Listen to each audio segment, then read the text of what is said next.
Hi, everybody. This is an introduction to the first activity in our Ethogram unit.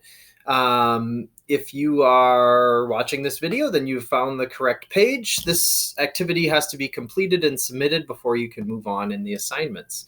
The reading activity is pretty simple. The first thing I'd like you to do is just read through the information here in red, green, and blue. Or the information listed under the red, green, and blue headings. The beginning is just describes what an ethogram is, and then why we would write ethograms, and then finally what should be included in an ethogram. So pause the video, take a couple minutes, and read through the different parts, and then come back and play some more of the video, and I'll explain what to do next. So pause now. Did you pause?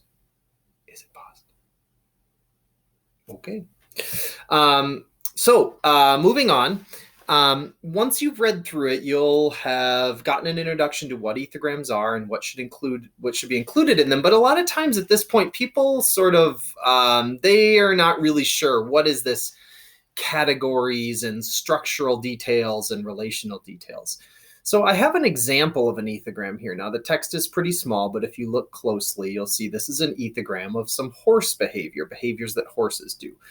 And underneath the ethogram itself, I've kind of broken down the ethogram a little bit. So above, you were reading about what a category is, what structural and relational detail is, and what not to include.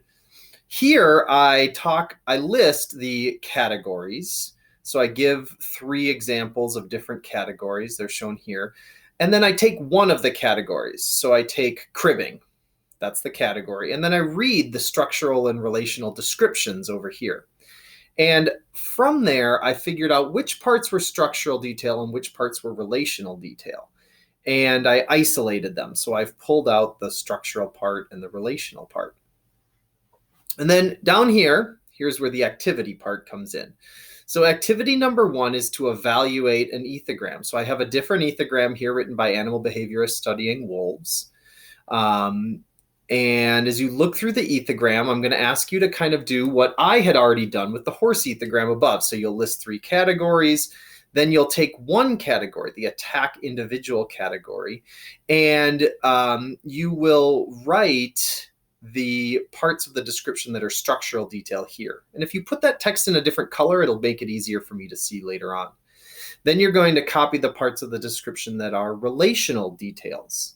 And if you're like, I don't know which parts are structural or relational, go back up here and reread again what makes something a structural detail and what makes relational detail.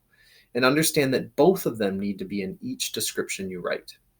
And then finally, I have a picture of some wolves doing a behavior. And what I would like you to do is to identify which of the behaviors you believe is occurring in this picture based on the ethogram above. So you're going to need to read through these and figure out which one they have done or are doing in this example.